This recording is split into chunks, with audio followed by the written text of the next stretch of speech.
नमस्कार, नियोजन competition cricket channel में आपका स्वागत है। देखते हैं आज की महत्वपूर्ण खबरें। देहरादून, इलाज में देरी पर होगी सख्त कार्रवाई। गैरसैंण में नवोदय स्कूल के हॉस्टल में लगी आग, छात्रों को सुरक्षित निकाला। उत्तराखंड में दंगाइयों से संपत्ति के नुकसान की होगी पूरी वसूली। बागेश्वर, विधायक से वसूली के मामले में 4 कर्मचारी अटैच। देहरादून, आयुष्मान योजना के तहत रोगी को भर्ती करने या उसके इलाज में देरी या गलत उपचार की शिकायत पर अस्पताल के खिलाफ सख्त कार्रवाई होगी। गुरुवार को राज्य स्तरीय प्राधिकरण की ओर से संबंध में दिशा निर्देश जारी की गई। प्राधिकरण के चेयरमैन अरविंद सिंह हयागी ने गुरुवार को IT पार्क स्थित दफ्तर में योजना से जुड़े अधिकारियों के साथ बैठक की। इस दौरान उन्होंने कहा कि राज्य स्वास्थ्य प्राधिकरण को toll free number, email, phone समेत किसी भी माध्यम से जो शिकायतें मिल रही है उन पर तत्काल कार्रवाई की जाएगी। आयुष्मान व राज्य स्वास्थ्य योजना से जुड़ी शिकायतों के त्वरित समाधान को उन्होंने फौरन SOP जारी करने के निर्देश दिए हैं। बैठक में प्रशासन डॉक्टर BS टोलिया, अपर निदेशक प्रशासन अतुल जोशी आदि मौजूद रहे।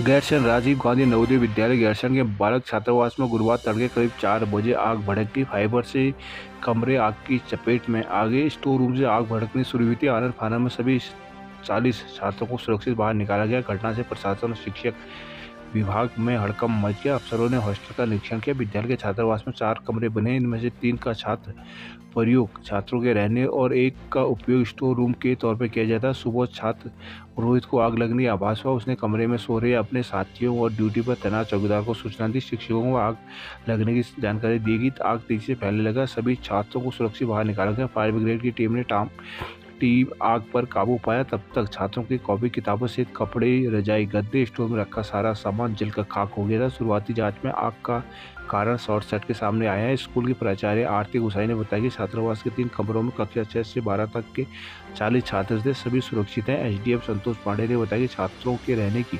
वैकल्पिक व्यवस्था की गई है।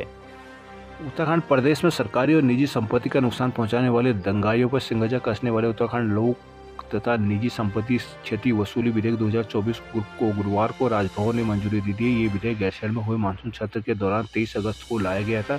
इस विधायी विभाग से औपचारिक नोटिफिकेशन के बाद यह कानून का रूप ले लेगा। इसके साथ ही lieutenant governor general Gurmeet Singh ने विधायकों के वेतन भत्ते बढ़ाने से जुड़े उत्तराखंड राज्य विधायक विविध संशोधन विधेयक 2024 को स्वीकृति दी थी। राजभवन के सूत्रों ने बताया कि राज्यपाल की विधिवत मंजूरी के बाद विधेयक को विधायी विभाग को भेजा गया। इन 2 विधेयकों के साथ ही उत्तराखंड उत्तर प्रदेश जमींदारी विनाश और भूमि व्यवस्था अधिनियम 1950 विधेयक 2024 को स्वीकृति दी गई है। अनुपूरक बजट को भी पहले अनुमोदन मिल गया था। मालूम हो कि उत्तर प्रदेश में उपद्रव फैलाने और सरकारी निजी संपत्ति को नुकसान पहुंचाने वालों पर कड़ी कार्रवाई को मुख्यमंत्री पुष्कर सिंह धामी ने सख्त कानून बनाने की घोषणा की थी। पहले इसे मार्च 2024 को अध्यादेश के रूप में लागू किया गया था। फिर अगस्त में गैरसैंण में मानसून सत्र में इसे विधिवत विधेयक के रूप में पारित कराया गया।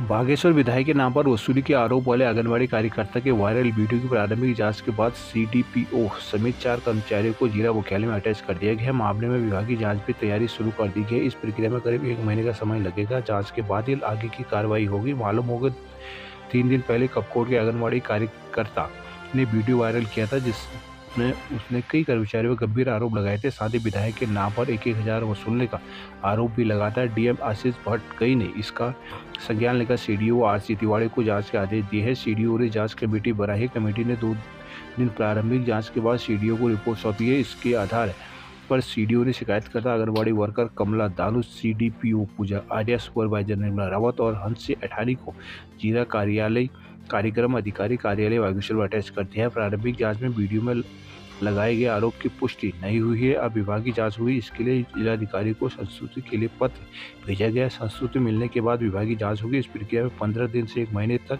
का समय लगेगा। नैनीताल, आंदोलनकारियों को किस आधार पर दिया गया आरक्षण? नैनीताल हाईकोर्ट ने राज्य आंदोलनकारियों को 10% क्षतिपूर्ति आरक्षण देने संबंधी एक्ट के मामले में उत्तराखंड सरकार को नोटिस जारी किया है। हर 6 हफ्ते में जवाब पेश करने को कहा गया। कोर्ट ने सरकार से पूछा कि उसने आरक्षण किस आधार पर तय किया। मामले में मुख्य न्यायाधीश न्यायमूर्ति ऋतु बारी व न्यायमूर्ति आलोक कुमार शर्मा की खंडपीठ ने गुरुवार को सुनवाई की है। कोर्ट ने याचिकाकर्ता से कहा है कि आदेश की प्रति लोक सेवा आयोग को भी भेजे ताकि कोई कार्रवाई आगे न हो। हालांकि कोर्ट ने अक्टूबर तत्काल रोक से इनकार कर दिया है। इस मामले में दूध निवासी भुवन सिंह समेत अन्य ने हाईकोर्ट में जनहित याचिका दायर कर संबंधित एक्ट को असंवैधानिक बताते हुए निरस्त करने की मांग की थी। याचिकाकर्ता ने कहा कि पूर्व में इस मामले में कोर्ट ने फैसला दिया था कि प्रदेश सरकार राज्य आंदोलनकारियों को आरक्षण नहीं दे सकती। प्रदेश के सभी नागरिक राज्य आंदोलनकारी थे। राज्य सरकार ने इस आदेश को सुप्रीम कोर्ट में चुनौती तक दी और कानून भी बना दिया। देहरादून मानसून की आपदा में बह रहा है सड़कों का 30% बजट।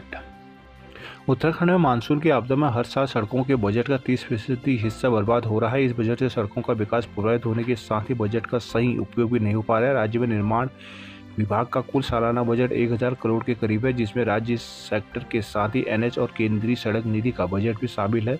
सड़क निर्माण करने वाली विभिन्न एजेंसियां इस धनराशि को विभिन्न सड़कों के निर्माण पर खर्च करती है, लेकिन इनमें से करीब 300 से लेकर 350 करोड़ का कार्य आपदा की भेंट चढ़ जाता है।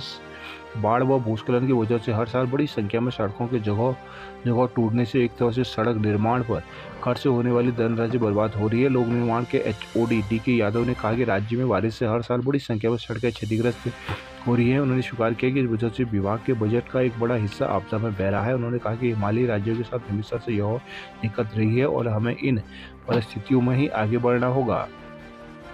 देहरादून सस्ती चीनी की योजना को वित्त विभाग ने वापस लौटाया।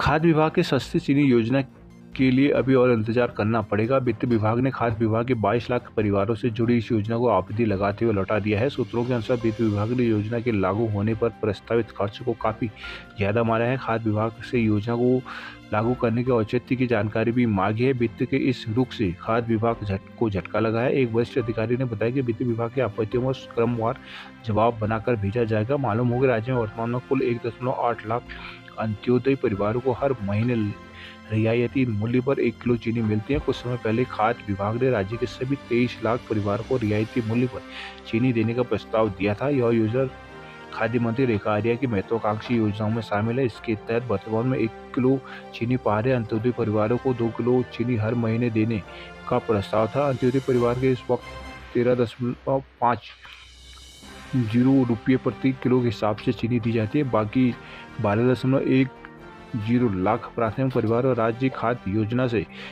राशन पाने वाले 9.88 लाख परिवारों को भी हर महीने रियायती मूल्य पर चीनी दी जानी है। कुछ समय पहले इसका प्रस्ताव वित्त विभाग को भेजा गया था। वर्तमान में खाद्य विभाग से 12 लाख प्राथमिक परिवारों को हर महीने निःशुल्क राशन, रियायती मूल्य पर दाल और अंत्योदय परिवार को साल में 3 गैस सिलेंडर मुहैया करा रहा है।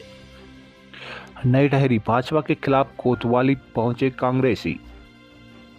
नई टिहरी में नेता प्रतिपक्ष राहुल गांधी पर टिप्पणी करने वाले भाजपा नेताओं को मुकदमा दर्ज कराने की मांग को लेकर गुरुवार को कांग्रेसियों ने कोतवाली में तहरीर दी है। कांग्रेसियों का आरोप है कि राहुल गांधी को जान से मारने और शारीरिक चोट पहुंचाने की धमकी दी गई। उन्होंने पुलिस से नेता प्रतिपक्ष के खिलाफ अमर्यादित बयान देने वालों के खिलाफ कानूनी कार्रवाई की मांग की। कोतवाली के बाहर प्रदर्शन भी किया गया। गुरुवार को कांग्रेस शहर अध्यक्ष कुलदीप पवार के नेतृत्व में कार्यकर्ताओं ने नई टिहरी कोतवाली में शिकायत पत्र दर्ज किया। कहा कि भाजपा नेता तरविंदर सिंह मरवाहा ने नेता प्रतिपक्ष को हत्या की धमकी, संजय गायकवाड़ ने जीप काटने, रेल मंत्री नवनीत बिट्टू और उत्तर प्रदेश सरकार में मंत्री रघुराज सिंह ने राहुल गांधी पर गलत बयानी भी की है।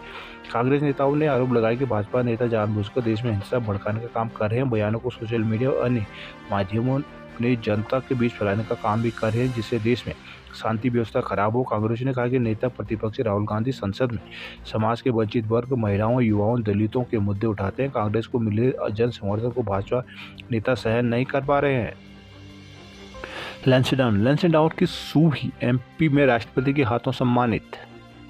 पर्यटन नगरी की सूबी खंडेलवाल को राष्ट्रपति द्रौपदी मुर्मू ने 2 स्वर्ण पदक और 1 रजत पदक से सम्मानित किया है। सूबी को यह सम्मान मध्य प्रदेश के समस्त शासकीय विश्वविद्यालय में राज्य स्तर पर स्नातक विज्ञान संकाय में टॉप करने के लिए प्रदान किया गया है। गुरुवार को इंदौर के देवी अहिल्या यूनिवर्सिटी के दीक्षांत समारोह में राष्ट्रपति द्रौपदी मुर्मू के हाथों लैंसडाउन की बेटी सूबी खंडेलवाल को सम्मानित किया गया। लैंसडाउन से सूबी के दादा हरिप्रसाद खंडेलवाल और दादी उषा खंडेलवाल समारोह के गवाह बने। सूबी की इस उपलब्धि पर पर्यटन नगरी में सूबी के परिजनों को बधाई मिल रही है। पर्यटन नगरी में पली बड़ी सूबी खंडेलवाल ने लैंसडाउन के सेंट जॉन कॉन्वेंट स्कूल में अपनी शुरुआती शिक्षा ग्रहण की थी। इसके बाद सूबी आर्मी पब्लिक स्कूल में अध्ययनरत रही। बचपन से शिक्षा के क्षेत्र में होनहार रही सूबी का पसंदीदा विषय बायोटेक्नोलॉजी रहा है। आगे की शिक्षण ग्रहण करने के लिए मध्य प्रदेश के इंदौर चलेगी। सूबी के पिता वीरेंद्र खंडेलवाल कारोबारी है, जबकि माता रानी खंडेलवाल गृहिणी है। सूबी ने सॉफ्ट फ्यूजन कॉलेज में दाखिला लेकर मध्य प्रदेश के समस्त शासकीय विश्वविद्यालयों में स्नातक विज्ञान विषय पर सर्वाधिक अंक हासिल कर लंचडाउन नाम का मान बढ़ाया है। केदारनाथ क्षेत्र पर गंदगी फैलाने पर 54 लोगों का किया गया चालान। अल्मोड़ा हाईवे चौड़ीकरण के विरोध में व्यापारी हुए मुखर।